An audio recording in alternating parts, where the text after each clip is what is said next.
Hey, we are the Screen Team. It's Chris and Sabrina on this review for you. What we're going to be reviewing is the movie, and it's called Boss Baby. No, we're not talking about our son Luke, even though he is the boss and he is the baby of our household.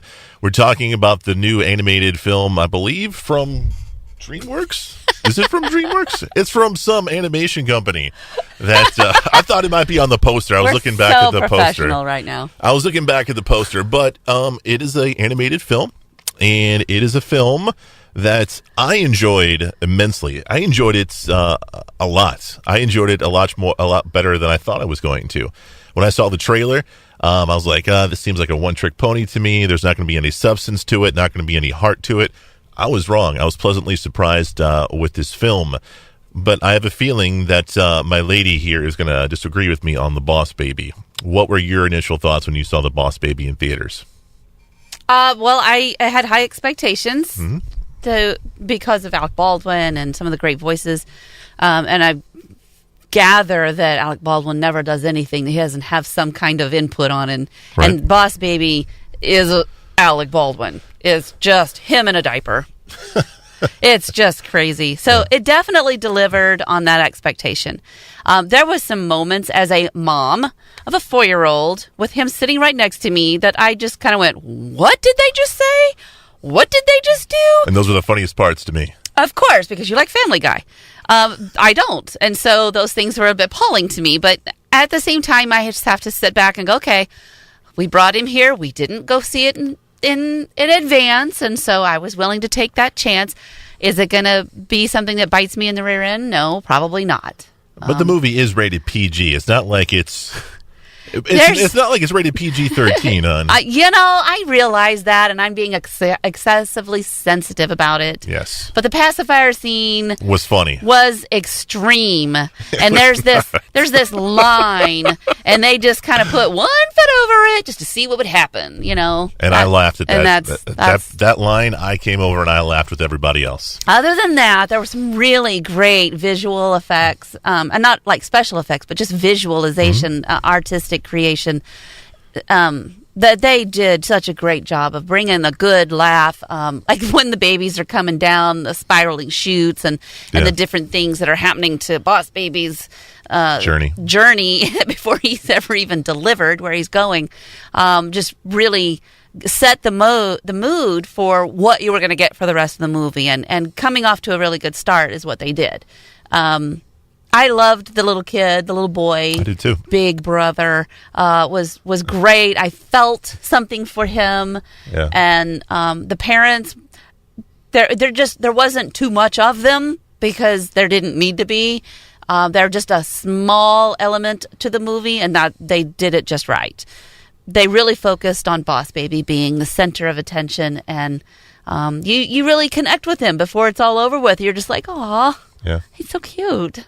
See, I mean, Boss Baby was fine, but like you said, I enjoyed the older child a lot more. I liked his journey. I liked his story. I liked that he had a huge imagination, and you got to see and be a part and live in his imagination, and I liked that. Yep, that was great. I thought that was very, very neat, very cool, and like I said at the very beginning, that was an element of the movie I was not expecting. I enjoyed Boss Baby. I know I gotta have Sabrina watch it a couple more times to see if I can get her over to the dark side with this film. But man, I'm down with it. What did you think? How did you think Luke reacted to it? Luke is 4 years old. Did this movie keep his attention?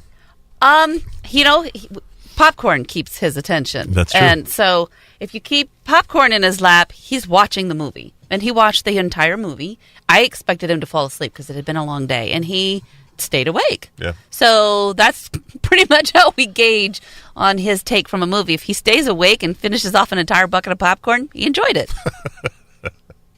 Do you think... and thankfully he didn't go home repeating any of the lines that had me worried. There wasn't that many bad lines in there. There's not like vulgar or anything like that. It's very adult humor, and you just kind of hoping... Not all of it, man. It's rated PG. It's not the whole movie. I'm not saying that. There's like one or two instances. Listen, we saw this movie in the theaters, and when we were in there... Disney never would have done it.